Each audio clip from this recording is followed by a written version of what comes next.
ଖ୍ରୀଷ୍ଟରେ मोहर प्रिय भाई और भौणी माने प्रभु जीशु ख्रीष्टଙ୍କ अमीय प्रेमरे मु आपण मानक स्वागत एवं ख्रीष्टीय प्रेम नमस्कार जनाऊँगी।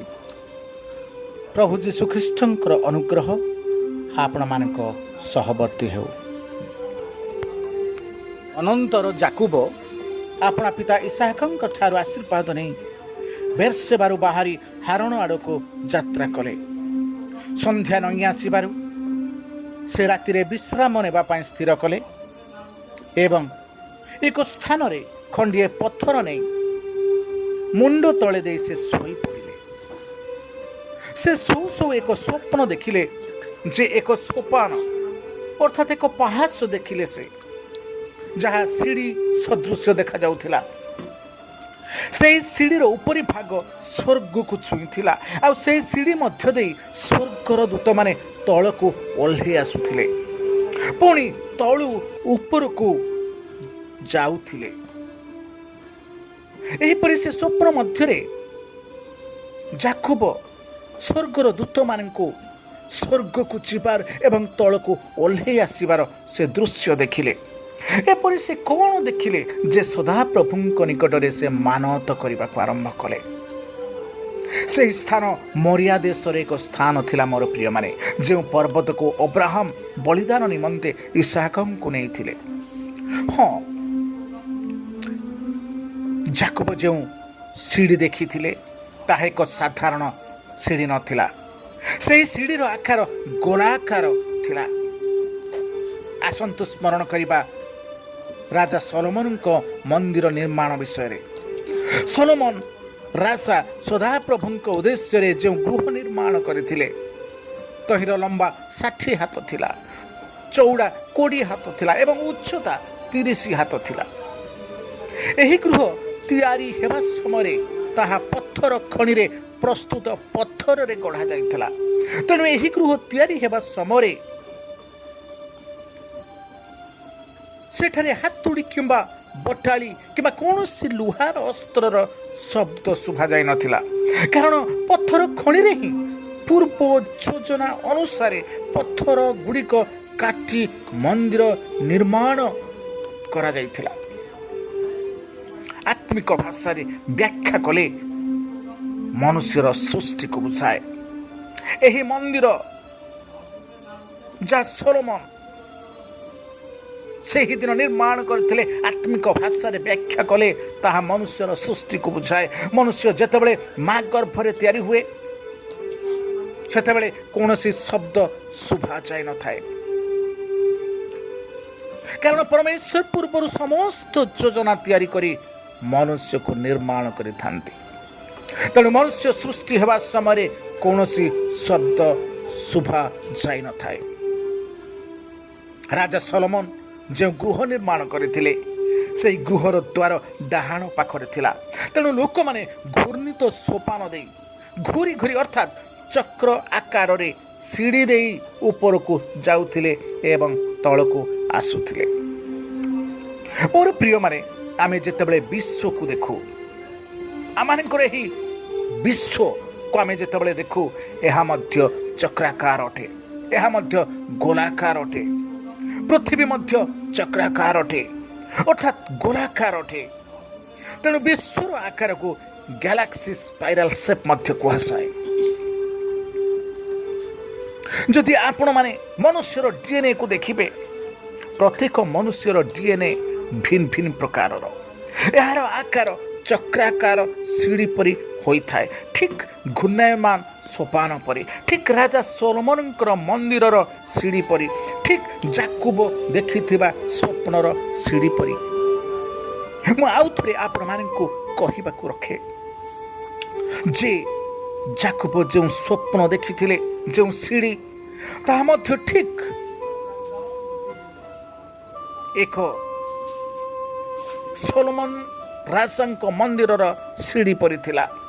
ताहा ठीक मनुष्यर डीएनए सदृश्य थिला। गीत संहिता 104 अध्याय 24 पदरे स्रष्टांक उद्देश्य स्तुति करी दाऊद एपरि कहंती, हे सदा प्रभु तुम्भर कार्य सकल किपरि बहुविध। हे ସଦାପ୍ରଭୁ ପରମେଶ୍ୱର, ତୁମ୍ଭର କାର୍ଯ୍ୟ ସକଳ କିପରି ବହୁବିଧ, ତୁମ୍ଭେ ଜ୍ଞାନରେ ସେ ସବୁ ନିର୍ମାଣ କରିଅଛ।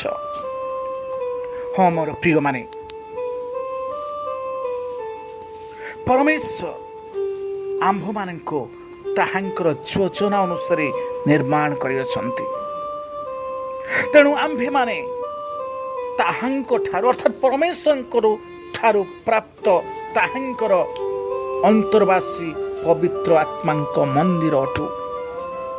ଅର୍ଥାତ୍ ଆମ୍ଭମାନଙ୍କ ଶରୀର ପରମେଶ୍ୱରଙ୍କର ମନ୍ଦିର ଅଟେ। ଏହା ପରମେଶ୍ୱର ତିଆରି କରିଅଛନ୍ତି ଯୋଜନା ଅନୁସାରେ। ଆମେ ତିଆରି କରିନାହୁଁ, ତେଣୁ ଆମ୍ଭେମାନେ ନିଜେ ନିଜର ନୁହଁ। ଏଠାରେ ପରମେଶ୍ୱର ବାସ କରନ୍ତି ଆମମାନଙ୍କର ହୃଦୟରେ, ଆମମାନଙ୍କ ମନ୍ଦିରରେ ପରମେଶ୍ୱରଙ୍କ ଆତ୍ମା ବାସ କରନ୍ତି। ଯାକୁବ ସ୍ୱପ୍ନ ଦେଖିବା ପରେ ଯେତେବେଳେ ତାଙ୍କର ନିଦ ଭାଙ୍ଗିଲା, ସେ ଜାଗ୍ରତ ହୋଇ କହିଲା, ଅବଶ୍ୟ ଏହି ସ୍ଥାନରେ ପରମେଶ୍ୱର ଅଛନ୍ତି, ମାତ୍ର ମୁଁ ତାହା ଜାଣିପାରିଲି ନାହିଁ। ଆଦି ପୁସ୍ତକ 28 ଅଧ୍ୟାୟ 16 ପଦରେ ଏପରି ଲେଖା ଅଛି, ସେ ଜାଗ୍ରତ ହୋଇ କହିଲା, ଅବଶ୍ୟ ଏହି ସ୍ଥାନରେ ପରମେଶ୍ୱର ଅଛନ୍ତି, ମାତ୍ର ମୁଁ ତାହା ଜାଣିପାରିଲି ନାହିଁ। ପୁଣି ସେ ଭୟ କରି କହିଲା, ଏହା ଏକ ଭୟାନକ ସ୍ଥାନ, ଏ ତ ନିତାନ୍ତ ପରମେଶ୍ୱରଙ୍କର ଗୃହ, ଏ ତ ସ୍ୱର୍ଗର ଦ୍ୱାର ଅଟେ। ଏହା ଏକ ଭୟାନକ ସ୍ଥାନ ଏବଂ ଏହା ନିତାନ୍ତ ପରମେଶ୍ୱରଙ୍କ ଗୃହ ଏବଂ ଏହା ସ୍ୱର୍ଗର ଦ୍ୱାର ଅଟେ। ହାଲେଲୁୟା। ପରମେଶ୍ୱର ନିଜ ଜ୍ଞାନରେ ବିଶ୍ୱକୁ ସୃଷ୍ଟି କରିଛନ୍ତି। ମୋର ପ୍ରିୟମାନେ, ଆମ୍ଭମାନଙ୍କର ପରମେଶ୍ୱର ନିଜ ଜ୍ଞାନରେ ବିଶ୍ୱକୁ ସୃଷ୍ଟି କରିଅଛନ୍ତି, ମନୁଷ୍ୟକୁ ନିର୍ମାଣ କରିଅଛନ୍ତି। ତେଣୁ ପରମେଶ୍ୱରଙ୍କର ମନ୍ଦିର ମନୁଷ୍ୟ ଅଟେ, ସିଡ଼ି DNA ଅଟେ। ମନେ ରଖନ୍ତୁ ମୋର ପ୍ରିୟମାନେ, ଆପଣଙ୍କର ହୃଦୟର ଚିତ୍ତପଟାରେ ଲେଖି ରଖନ୍ତୁ, ଆପଣ ହେଉଛନ୍ତି ପରମେଶ୍ୱରଙ୍କ ମନ୍ଦିର। ପରମେଶ୍ୱରଙ୍କର ଆତ୍ମା ଆପଣଙ୍କ ହୃଦୟରେ ବାସ କରନ୍ତି, ଆପଣଙ୍କ ଆତ୍ମାରେ ବାସ କରନ୍ତି। ତେଣୁ ପରମେଶ୍ୱରଙ୍କର ମନ୍ଦିର ଆପଣ ଏବଂ ଆପଣଙ୍କର DNA ସିଡ଼ି ଅଟେ। ଯେତେବେଳେ ଯାକୁବ ସ୍ୱପ୍ନ ଦେଖିଲେ, ସିଡ଼ି ସ୍ୱର୍ଗ ପର୍ଯ୍ୟନ୍ତ ପହଞ୍ଚିଛି। ଦୂତମାନେ ସ୍ୱର୍ଗକୁ ସିଡ଼ି ମଧ୍ୟ ଦେଇ ଯାଉଛନ୍ତି, ପୁଣି ତଳକୁ ଓହ୍ଲାଇ ଆସୁଛନ୍ତି। ସେମାନେ କ'ଣ କରୁଛନ୍ତି? ଯାକୁବ ଦୂତମାନଙ୍କୁ କ'ଣ କରିବାର ଦେଖିଲେ? ସେ ସକାଳୁ ଉଠି ଯାକୁବ ପରମେଶ୍ୱରଙ୍କ ନିକଟରେ ମାନତ କରି କହିଲେ, କ'ଣ ସେ ଦେଖିଲେ? ତତ୍କ୍ଷଣାତ୍ ସେ ସଦାପ୍ରଭୁଙ୍କ ନିକଟରେ ମାନତ କରିବାକୁ ଲାଗିଲେ। ଆଦି ପୁସ୍ତକ 28 ଅଧ୍ୟାୟ 20-22 ଏପରି ଲେଖା ଅଛି, ଆଉ ଯାକୁବ ମାନତ କରି କହିଲା, ଯେବେ ପରମେଶ୍ୱର ମୋହର ସହାୟ ହେବେ ଓ ମୋହର ଏହି ଯିବା ପଥରେ ମୋତେ ରକ୍ଷା କରିବେ, ପୁଣି ଆହାର ନିମନ୍ତେ ଅନ୍ନ ଓ ପରିଧାନ ନିମନ୍ତେ ବସ୍ତ୍ର ଦେବେ, ଆଉ ଯେବେ ମୁଁ କୁଶଳରେ ପିତୃଗୃହକୁ ପୁନର୍ବାର ଆସିବି, ତେବେ ସଦାପ୍ରଭୁ ମୋହର ପରମେଶ୍ୱର ହେବେ। ପୁଣି ମୁଁ ଏହି ଯେଉଁ ପ୍ରସ୍ତର ସ୍ତମ୍ଭ ରୂପେ ସ୍ଥାପନ କରିଅଛି, ତାହା ପରମେଶ୍ୱରଙ୍କର ଗୃହ ହେବ। ଆଉ ତୁମ୍ଭେ ମୋତେ ଯାହା ସବୁ ଦେବ, ତହିଁର ଦଶମାଂଶ ମୁଁ ତୁମ୍ଭକୁ ଅବଶ୍ୟ ଦେବି। ଯାକୁବ ଏପରି ମାନତ କରି କହିଲେ, ତୁମ୍ଭେ ଯାହା ସବୁ ମୋତେ ଦେବ, ତହିଁର ଦଶମାଂଶ ମୁଁ ତୁମ୍ଭକୁ ଅବଶ୍ୟ ଦେବି। ତେବେ ମୋର ପ୍ରିୟମାନେ, ଯାକୁବ କ'ଣ ଦେଖିଲେ? ସେଠାରେ ଯାକୁବ ଦୂତମାନଙ୍କୁ ଦେଖିଲେ ଯେ ଦୂତମାନେ ଦଶମାଂଶ ସ୍ୱର୍ଗକୁ ନେଇଯାଉଛନ୍ତି ଏବଂ ଆଶୀର୍ବାଦ ନେଇ ପୃଥିବୀକୁ ଓହ୍ଲାଇ ଆସୁଛନ୍ତି। ସେହି ସିଡ଼ି ମଧ୍ୟ ଦେଇ ଯାକୁବ ଦେଖିଲେ ପରମେଶ୍ୱର ଏହି ପୃଥିବୀ ପୃଷ୍ଠରୁ ଦଶମାଂଶ ନେଇ ପରମେଶ୍ୱରଙ୍କ ନିକଟକୁ ଯାଉଛନ୍ତି ଏବଂ ପରମେଶ୍ୱରଙ୍କ ଠାରୁ ସେ ଆଶୀର୍ବାଦ ନେଇ ଏହି ମର୍ତ୍ତ୍ୟକୁ ଓହ୍ଲାଇ ଆସୁଥିବାର ସେ ଦେଖିଲେ। आम्भମାନଙ୍କ ମଧ୍ୟରେ ପ୍ରଶ୍ନ ଉଠେ, ଦଶମାଂଶ ସ୍ୱର୍ଗର ଦୂତମାନେ କାହିଁକି ସ୍ୱର୍ଗକୁ ନେଇ ଯାଉଅଛନ୍ତି? ଏହା କେବେ ସମ୍ଭବ ନୁହେଁ।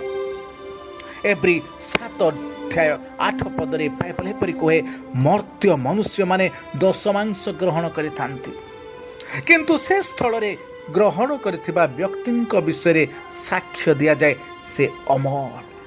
ଅର୍ଥାତ୍ ମର୍ତ୍ତ୍ୟ ମନୁଷ୍ୟମାନେ ଦଶମାଂଶ ଗ୍ରହଣ କରିଥାନ୍ତି ସତ, କିନ୍ତୁ ବାସ୍ତବରେ ଯେ ତାହା ଗ୍ରହଣ କରନ୍ତି ସେ ଅମର ଅଟନ୍ତି, ଅର୍ଥାତ୍ ସେ ପରମେଶ୍ୱର ଅଟନ୍ତି।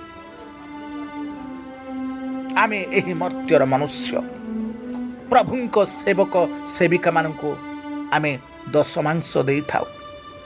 ବାସ୍ତବରେ ଯେ ତାହା ଗ୍ରହଣ କରନ୍ତି ସେ ଅମର। ଆମେ ଏହି ମର୍ତ୍ତ୍ୟର ମନୁଷ୍ୟ ଅର୍ଥାତ୍ ପ୍ରଭୁଙ୍କ ସେବକ ସେବିକାମାନଙ୍କୁ ଆମେ ଦଶମାଂଶ ଦେଇଥାଉ, କିନ୍ତୁ ବାସ୍ତବରେ ପ୍ରକୃତରେ ଯେ ତାହାକୁ ଗ୍ରହଣ କରନ୍ତି ସେ ଅମର ଅଟନ୍ତି, ଅର୍ଥାତ୍ ସେ ସଦାପ୍ରଭୁ ଅଟନ୍ତି, ଅର୍ଥାତ୍ ସେ ପରମେଶ୍ୱର ଅଟନ୍ତି। ସେ ତାହା ଗ୍ରହଣ କରିଥାନ୍ତି ଏବଂ ଆଶୀର୍ବାଦ ସେ ପୃଥିବୀପୃଷ୍ଠକୁ ପଠାଇଥାନ୍ତି। ତେଣୁ ଆଜି ମନେ ରଖନ୍ତୁ, ଆମେ ଦଶମାଂଶ ନୈବେଦ୍ୟ ଦାନ କୌଣସି ଚର୍ଚ୍ଚକୁ ବା କୌଣସି ମିନିଷ୍ଟ୍ରିକୁ ଦେଉନାହୁଁ। ଆମେ ଚର୍ଚ୍ଚ ମଧ୍ୟ ଦେଇ ସଦାପ୍ରଭୁ ପରମେଶ୍ୱରଙ୍କୁ ଦେଉଛୁ। ଚର୍ଚ୍ଚ ମଧ୍ୟ ଦେଇ ସଦାପ୍ରଭୁ ପରମେଶ୍ୱରଙ୍କୁ ଆମେ ଦଶମାଂଶ ଦେଉଛୁ। ଚର୍ଚ୍ଚ ବା ମଣ୍ଡଳୀ ପରମେଶ୍ୱରଙ୍କର ଭଣ୍ଡାର ଅଟେ। ମୋର ପ୍ରିୟମାନେ, ପରମେଶ୍ୱରଙ୍କର ଭଣ୍ଡାର ଚର୍ଚ୍ଚ ବା ମଣ୍ଡଳୀ ଅଟେ। ଏଠାରେ ଲୋକମାନେ ଦଶମାଂଶ ଦେବେ, ପରମେଶ୍ୱର ତାହା ଦୂତଙ୍କ ମଧ୍ୟ ଦେଇ ଗ୍ରହଣ କରିବେ ଓ ସେ ଆଶୀର୍ବାଦ କରିବେ। ଚର୍ଚ୍ଚ ବା ମଣ୍ଡଳୀ ଏପରି ଏକ ସ୍ଥାନ ହେବ, ଏହା ପରମେଶ୍ୱରଙ୍କ ନିମନ୍ତେ ଏକ ଭଣ୍ଡାର ହେବ। ଯେଉଁମାନେ ଦଶମାଂଶ ଦେବେ ସେମାନେ ଏଠାରୁ ଆଶୀର୍ବାଦ ପାଇବେ। ସ୍ୱର୍ଗରୁ ପରମେଶ୍ୱର କହନ୍ତି, ମୁଁ ଆପଣା ଦୂତମାନଙ୍କୁ ପଠାଇବି ଦଶମାଂଶ ନେବା ପାଇଁ ଏବଂ ତାହା ମୋ ନିକଟରେ ପହଞ୍ଚିବ। ପୁଣି ମୁଁ ସେହି ଦୂତଙ୍କ ମଧ୍ୟ ଦେଇ ତୁମ୍ଭ ନିକଟକୁ ଆଶୀର୍ବାଦ ପଠାଇବି। ପ୍ରକାଶିତ ବାକ୍ୟ 8:4 ଏପରି କୁହାଯାଏ, ସେଥିରେ ଦୂତଙ୍କ ହସ୍ତରୁ ଧୂପର ଧୂମ ସାଧୁମାନଙ୍କ ପ୍ରାର୍ଥନା ସହ ଈଶ୍ୱରଙ୍କ ସମ୍ମୁଖରେ ଉତ୍ଥିତ ହେଲା। ଦୂତଙ୍କ ହସ୍ତରୁ ଧୂପର ଧୂମ ସାଧୁମାନଙ୍କର ପ୍ରାର୍ଥନା ସହ ଈଶ୍ୱରଙ୍କ ସମ୍ମୁଖରେ ଉପସ୍ଥିତ ହେଲା। ଗୀତ ସଂହିତା 141:2 ଏପରି କୁହାଯାଏ, ସୁଗନ୍ଧି ଧୂପ ପରି ମୋ ପ୍ରାର୍ଥନା, ସନ୍ଧ୍ୟାକାଳୀନ ନୈବେଦ୍ୟ ପରି ମୋର କୃତାଞ୍ଜଳି ତୁମ ଛାମୁରେ ଉପସ୍ଥିତ ହେଉ।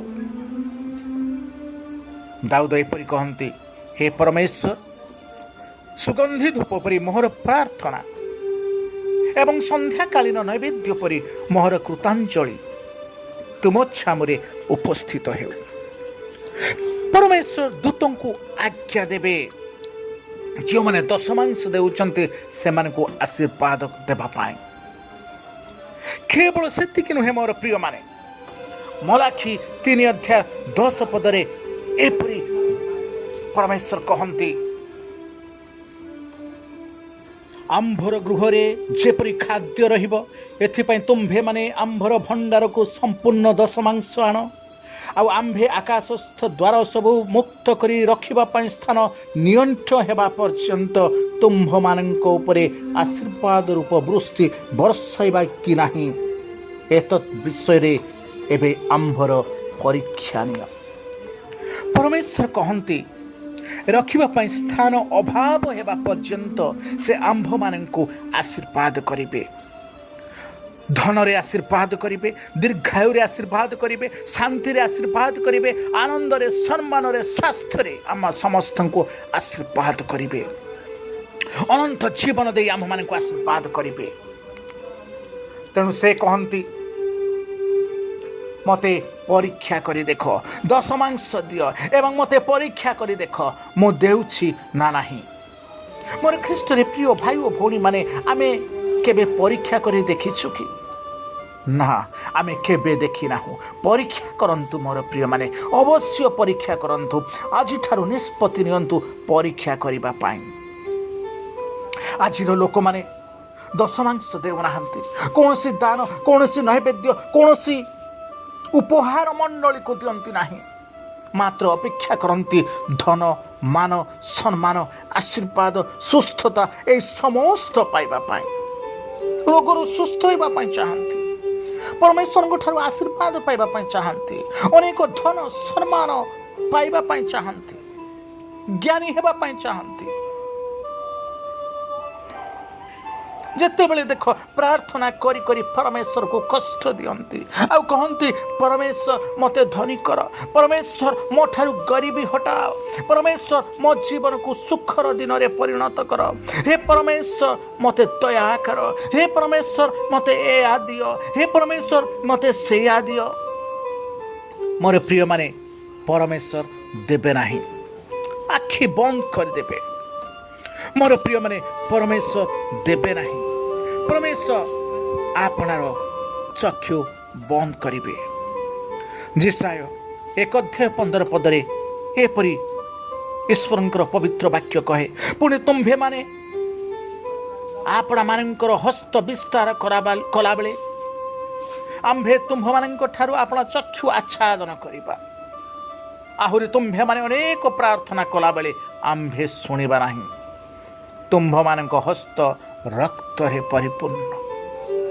परमेश्वर सन्याधिपति सदा प्रभु यही कथा कहती तुम्हें हस्त विस्तार करिब तुम्हें हस्त प्रसार करिब तुम्हें अनेक प्रार्थना करिब किंतु आम्भे ताहा सुनिबा नाही से देबे नाही से सुनिबे नाही से आखि बंद कर देबे से कान बंद करिबे प्रार्थनार रब से शुणिबे नाही प्रार्थनार रब ताहांक निकटरे पहुंची पारिब नाही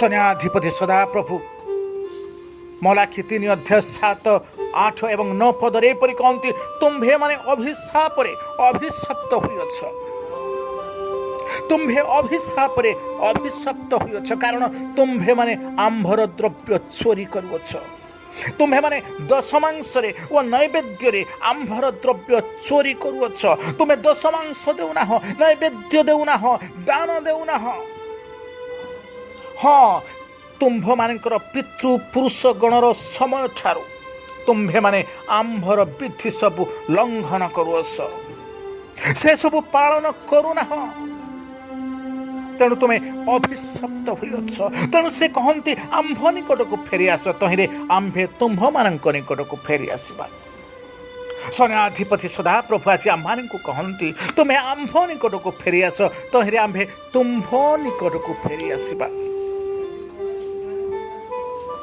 तुम्भे माने तुम्भ पितृ पुरुष गण ठारू दशमांश नैवेद्य देउना विधि लंघन करुछ आज्ञा सब पालन करुना तेणु तुम्भे अभिशाप अभिशप्त होइछ तेणु दशमांश नहीं नैवेद्य नहीं मो निकट को फेरी आस मो मध्य आशीर्वाद नहीं तुम निकट को फेरी आसबि आज सन्याधिपति सदा प्रभु आंभ मान कहती मते कहती आपण को कहती मो आशीर्वाद नहीं तुम्भ निकट को फेरी आसबि तुम्भे दशमांश नहीं मो निकट को फेरी आस तुम्हें नैवेद्य नहीं मो निकट को फेरी आस मो मध्य आशीर्वाद नहीं तुम्भ निकट को फेरी आसबि तेणु मनुष्य अभिशाप आज अच्छी गरीबी अभाव अनाटन दुख रोग क्लेश मनुष्य जीवन को मारी आसुची वास्तव में परमेश्वर भंडार आंभे माने द्रव्य चोरी करुथिबार समस्त विषय आम जीवन मध्य को आसुची तेणु आज आम परमेश्वर ठारू अभिशप्त व्यक्ति अटू पुणी जेते कमाइले बा इनकम कले मध्य कणा थली रखिला परी आममानकर हेउछि अंठू नाही शीघ्र सरी जाउछि मासे मध्य पुरु नाही अभाव अभाव चारिआडे अभाव अनाटन मध्य आमे बुड़ी रहूछु मोर प्रिय माने धनी हेबा पाई प्रार्थनार जरूरत नाही, धनी हेबा पाई प्रार्थनार आवश्यकता नाही। ताहांकर विधि ताहांकर आज्ञा पालन करिवार आवश्यक रहिछि। केबे मध्य प्रार्थना करंतु नाही प्रभु मते धनी कर, मते गाड़ी दियो, मते घोड़ा दियो। आपण माने ताहांकर विधि पालन करंतु, ऑटोमेटिक से आपण मान को समस्त देबे, मागिबा ठारू भाबिबा ठारू आहुरी अधिक देबे। स्वर्गर द्वार स्वर्गर झरका खोली जीवो। वर्षा हेला परी आशीर्वादर वर्षा हेबो, रोग हेबो नाही, क्लेश आसीबो नाही। परमेश्वरंकर आशीर्वाद पछे पछे आपण को गोड़ाइबो, परमेश्वरंकर आशीर्वाद पछे पछे मते गोड़ाइबो। रोगरु सुस्थ हेबा पाई चाहती दशमांश दियंतु, धनी हेबा पाई चाहती दशमांश दियंतु, नैवेद्य मंडली को दियंतु एवं परीक्षा करंतु। मोर प्रिय माने जदि आपण माने शांति रे रहिबा पाई चाहती दशमांश दियंतु, जदि आपनक परिवार शांति रे रहू एहा चाहती दशमांश दियंतु। आजिर जगत रे विश्वासी भाई भौणी माने दशमांश नैवेद्य दान किछि दियंती नाही, मात्र आशीर्वाद मंडली रु चाहती, पालकंक ठारू से आशा करंती।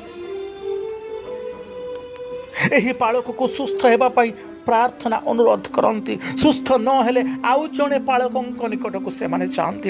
एपरि घुरी घुरी घुरी बुली बुली बुली सुस्थ न हेले शेष रे कहंती परमेश्वर मोर प्रार्थना सुनु नाहंती। केबे सुनिबे नाही मोर प्रिय माने, शुणिबे नहीं, सफलता आसीबो नहीं। आपनक जीवन को अभाव लगी रहिथिबो, असुविधा लगी रहिथिबो, क्लेश दुख कष्ट जंत्रणा आपनक केबे छाड़िबो नहीं। मासकु 10,000 कमाई 8,000 मेडिसिन पाई खर्च हेबो, बलिबो नहीं। कारण आपण 10,000 कमाई 10,000 र दशमांश 1,000 मंडली को देबा पाई चाहू नाहंती। तेणु आपणकर आशीर्वाद शैतान हरण करी नहीं जाउछि।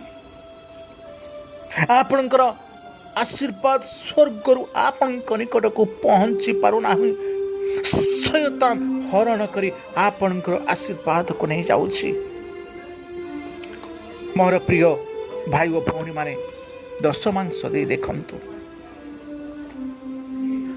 जदि आपण 10,000 इनकम करूचंती 1,000 दशमांश दे देखंतु।